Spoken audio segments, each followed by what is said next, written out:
கட்டா குஸ்தி 2 அந்த படத்தோட ரிவ்யூ தான் இந்த வீடியோல பார்க்க போறோம். என் மாப்பிள்ளை ரெஸ்லர் தாண்டி எப்படியாச்சும் ஜெயிச்சிருப்பா ப்ளீஸ் பா.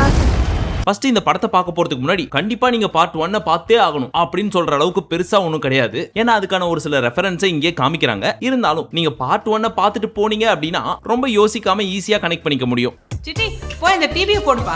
சரி, இந்த படத்தோட ரிவ்யூ எல்லாம் பார்க்க போறதுக்கு முன்னாடி இன்னைக்கு காலையில தியேட்டர்ல நான் போய் உட்கார்றப்போ தியேட்டர்ல போய் படம் பார்த்து ரொம்ப நாள் ஆன மாதிரி ஒரு ஃபீலிங். ஏன்னா சமீபத்துல பாத்தீங்கன்னு வச்சுக்கோங்களேன், சொல்லிக்கிற மாதிரி நல்ல படம் அப்படின்னு சொல்லி பெருசா எதுவும் வரல. லாஸ்டா பிளாஸ்ட்னு ஒரு படம் வந்துச்சுல, அது ஓரளவுக்கு நல்லா இருந்துச்சு. அதை தாண்டி வேற ஏதாவது நல்ல படம் ரிலீஸ் ஆயிருக்கா அப்படின்னு கேட்டா எதுவுமே இல்ல. அப்படின்றதுனால தியேட்டருக்கு போறதுக்கான சான்ஸும் பெருசா கிடைக்கல. அண்ட் பெரிய பட்ஜெட் படமும் பெருசா ரிலீஸும் ஆகல. ஆனா இது எல்லாமே எலெக்ஷனுக்கு அப்புறம் தான் நடந்துச்சு. அப்பனா இதுக்குள்ள ஏதாவது சூட்சமா இருக்கோ அப்படின்னு நம்ம டாக்டர் மூலம் நம்மள யோசிக்க சொல்லுது. எனக்கு அரசியல் பிடிக்காது. சரி சரி, அரசியல் வேண்டாம், படத்தை பத்தி மட்டும் பேசுவோம். வேலைங்கிறது கௌரவம், வேலைங்கிறது கம்பீரம். நீ வேலைக்கு போயே ஆகணும் ப்ளீஸ்.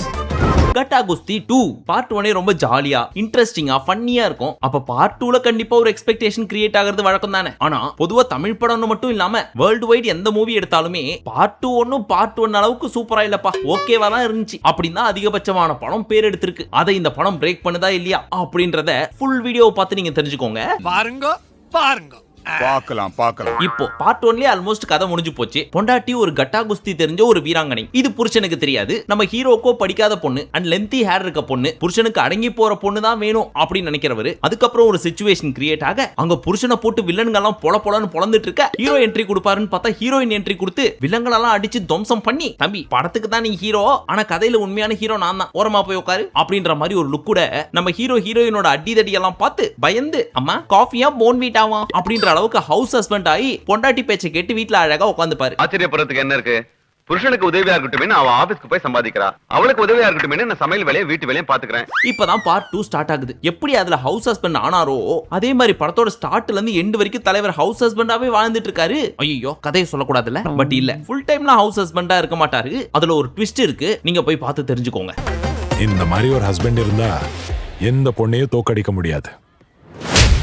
படத்தோட ஸ்டார்டிங்கே பயங்கர குஸ்தி போட்டுட்டு தான் ஸ்டார்ட் பண்ணுவாங்க. So M Kumaran son of Mahalakshmi மாதிரி இது ஒரு பாக்ஸிங் மூவியா இருக்குமோ அப்படின்னு சொல்லி எதிர்பார்த்தா படத்தோட பேர்லயும் ஸ்டார்டிங்லயும் மட்டும் தான் கட்டா குஸ்தி இருக்கும். அதை விட்டா போனா போதுன்னு கிளைமேக்ஸ்ல வைப்போம். மத்தபடி ஃபுல்லா ஃபேமிலி ஓரியன்டடா தான் போயிட்டு இருக்கும் அப்படின்னு ஏப்ரல் ஃபூல் சொல்லிட்டாரு டைரக்டர். சூப்பர். வெயிட் இதே தான பார்ட் 1லயும் நடந்துச்சு, அதே தான் பார்ட் 2லயும் எடுத்து வச்சிருக்காங்களா அப்படின்னு கேக்குறீங்களா? அப்புறம் பார்ட் 1ஓட டைரக்டர் தான் பார்ட் 2 எடுத்திருக்காரு. அப்ப அதே மூலம் தானே இங்கேயும் வேலை செய்யும். கரெக்டா செல்லா ஐயா சார்? பேய் இந்த ஓனனை ஊருக்குள்ள விட்டா நம்ம ரகசியத்தெல்லாம் சொல்லி அசிங்கப்படுத்திடுவான். ஆள் நடமாட்டமே இல்லாத இடமா பார்த்து அடிச்சு சாப்பிடுங்க. ஐயோ டைரக்டர்னு சொன்னதுக்கு அப்புறம் தான் ஞாபகத்துக்கு வருது, இவரோட ஃபில்மோகிராஃபி எடுத்து பார்த்தா கட்டா குஸ்திக்கு முன்னாடியே சிலுக்குவார்பட்டி சிங்கம் அப்படின்னு சொல்லிட்டு இதே விஷ்ணு விஷால வச்சு ஒரு படம் பண்ணிருக்காரு. அதெல்லாம் ஓகே. ஆனா அப்படியே 19 வருஷத்துக்கு முன்னாடி போனீங்கன்னு வச்சுக்கோங்க, ஆழ்வார்னு சொல்லி ஏகேவை வச்சு ஒரு படம் வந்துச்சு தெரியுமா? அந்த படத்தோட டைரக்டரும் இவர் தானாப்பா. அப்பேற்பட்ட டைரக்டர் எப்படி இப்பேற்பட்ட படத்தை எடுக்கிறாரு அப்படின்ற டவுட் ஆழ்வார் படத்தை பார்த்தவங்களுக்கு மட்டும்தான் புரியும். என்ன சொல்ல வரேன்னு புரியல. அதுக்கு நீங்க ஆழ்வார் படத்தை பார்க்கணும். ஏய் என்ன சொன்ன? நீங்க டென்ஷன் ஆகாதீங்கண்ணே, இதோ இரு வரேன்.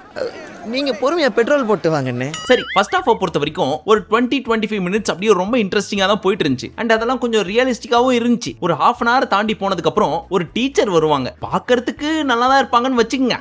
யார் குட்டிமா உன் ஸ்கூல்ல இவ்ளோ முடியோட? புது மிஸ்.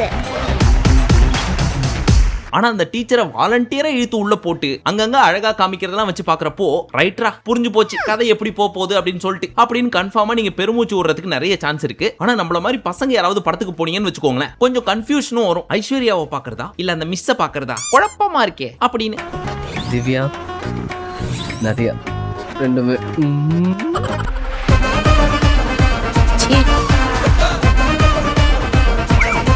எனக்கு த்ரூ அவுட் இந்த படத்துலயும் ரொம்ப பிடிச்சது யாரு தெரியுமா? ஹீரோவோ ஹீரோயினோ அந்த மேமோலாம் கிடையாது. நம்ம ஹீரோ ஹீரோயினுக்கு ஒரு பொண்ணு இருப்பாங்க. ஃபர்ஸ்ட் ஸ்டாண்டர்ட் தான் படிப்பாங்க. என்னமா நடிச்சிருக்கு தெரியுமா அந்த பொண்ணு? சீரியஸ் ரோலும் சரி, ஹியூமர் ரோலும் சரி, கேஷுவலா தட்டி கடைச்சிட்டு போயிட்டே இருக்கு. படத்துல காமெடிக்குன்னு ஏகப்பட்ட ஆர்டிஸ்ட் இருந்தாலும் அவங்கள வச்சு இந்த பொண்ணு ஈஸியா காமெடி பண்ணிட்டு போயிருது. ட்ரைனிங் கொடுக்கறதுக்காக என் அம்மா வர சொல்லல, எனக்கு ஆயா வேலை பாக்குறதுக்கு தான் வர சொல்லிருக்கேன். ஃபைனலி பாக்குறப்போ அவங்க பண்ண காமெடியை விட அவங்கள வச்சு இந்த குழந்தை பண்ண காமெடி தான் குபீர் சிரிப்பு வர வச்சுச்சு. பாப்பா உனக்கு பெரிய ஃபியூச்சர் இருக்கு, வாழ்த்துக்கள்டா கண்ணா.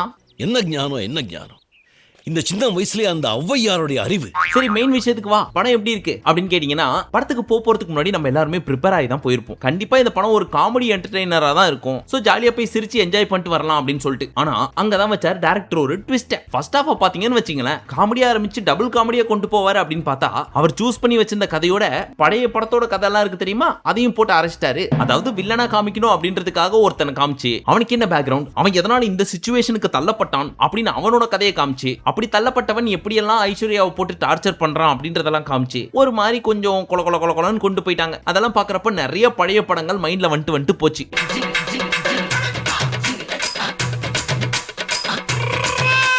இதெல்லாம் ஃபர்ஸ்ட் ஹாஃப்லன்னு வச்சுப்போம். ஆனா அது படத்தோட ஃபர்ஸ்ட் ஹாஃபோட முடிஞ்சு போச்சு. அதுக்கப்புறம் அந்த வில்லன் கிளைமேக்ஸ்ல தான் வருவான்னு வச்சுங்க. எப்பப்பெல்லாம் இந்த வில்லன் வராம இருக்கானோ அப்பதான் படம் கொஞ்சம் இன்ட்ரெஸ்டிங்கா போக ஆரம்பிக்குது.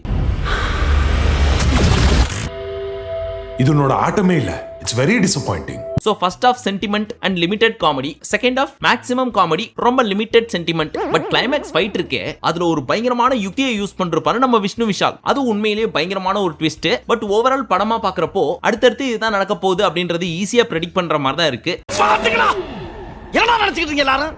நானும் பல கட்டமா கஷ்டப்பட்டு போட்டு வர்றேன், எப்படி கண்டுபிடிக்கிறீங்க? இருந்தாலும் இந்த படத்துக்கு ட்விஸ்ட் அண்ட் டர்ன்ஸ்லாம் பெருசா தேவையில்லை. அப்படியே காமெடியா ஓட்டிக்கிட்டே போய் கடைசியா கருத்தூசி ஒன்று போட்டு விட்டு சுபம்னு போறதுக்கு முன்னாடி திருவள்ளுவரோட ஒரு திருக்குறளை போட்டு விட்டு போயிட்டு வாங்கன்னு அனுப்பிச்சு விட்டாங்கன்னு வச்சுக்கோங்களேன். நல்ல ஃபன்னா இன்ட்ரெஸ்டிங்காகவும் இருந்துச்சு. அதே நேரத்தில் நல்ல சோஷியல் மெசேஜும் கொடுத்தாங்க அப்படின்னு சொல்லி வெளியே 4 பேர் போய் சொல்லுவாங்க தெரியுமா. அந்த டெம்ப்ளேட்டை நம்ம தலைவர் ஸ்ட்ராங்கா மைண்ட்ல ஃபிக்ஸ் பண்ணி வச்சிட்டாரு. அதனால செகண்ட் ஹாஃப்ல ஒரு சில கருத்துக்கள் இருக்கும், காமெடி இருக்கும், புருஷன் பொண்டாட்டிக்கான ஒரு கெமிஸ்ட்ரி இருக்கும். ஆனா குறுக்க ஒரு கௌஷிக் வந்துட்டு போவோம். அதுதான் கடுப்பா இருக்கும். அந்த கொசு அடிச்சு தோர்த்துங்கப்பா அப்படின்ற மாதிரி. யார் அந்த கௌஷிக் அப்படின்னு கேக்குறீங்களா? அதான் ஒரு அழகு டீச்சர் ஒருத்தங்க இருப்பாங்கன்னு சொன்ன தெரியுமா, அந்த அம்மா தான். அந்த அம்மாவையும் அந்த வில்லனையும் அப்படியே குடுமியோட புடிச்சு தூக்கி வெளில போட்டா படம் ரொம்ப சுவாரஸ்யமா இருந்துச்சு.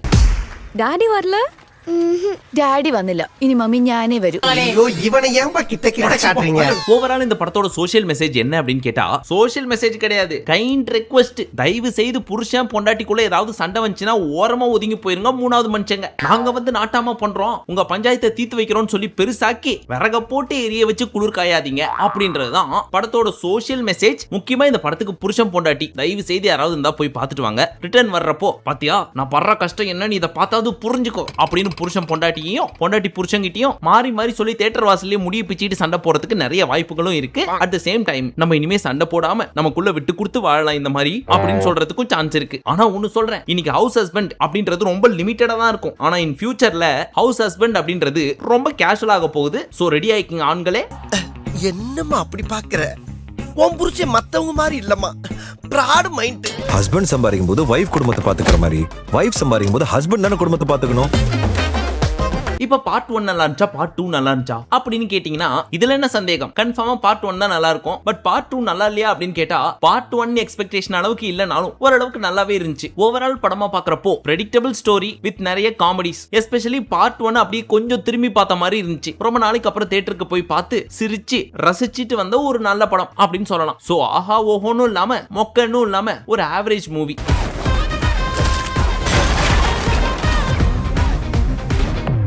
ரம்யா கிருஷ்ணன் அண்ட் யோகி பாபு ஒரு கேமியோ ரோல் பிளே பண்ணிருக்காங்க. பட் உண்மையிலேயே இவங்க தேவையா? அந்த அளவுக்கு காமெடி ஒர்க் அவுட் ஆச்சா அப்படின்னு கேட்டீங்கன்னா ஓகேவா இருந்துச்சு. இருந்தாலும் ப்ரொடியூசர் கொஞ்சம் மறுபரிசீலனை பண்ணிருக்கலாம். யோகி பாபு கூட ஓகே, எஸ்பெஷலி ரம்யா கிருஷ்ணன் விஷயத்துல. சரி, இந்த படத்தை நீங்க பாத்துட்டீங்க அப்படின்னா உங்களுக்கு பிடிச்சிருக்கா பிடிக்கலையான்னு சொல்லி கமெண்ட் செக்ஷன்ல சொல்லுங்க. மீண்டும் உங்களை அடுத்த வீடியோவில் சந்திக்கும் வரை நன்றி, வணக்கம், நமஸ்தே, நமஸ்கார்.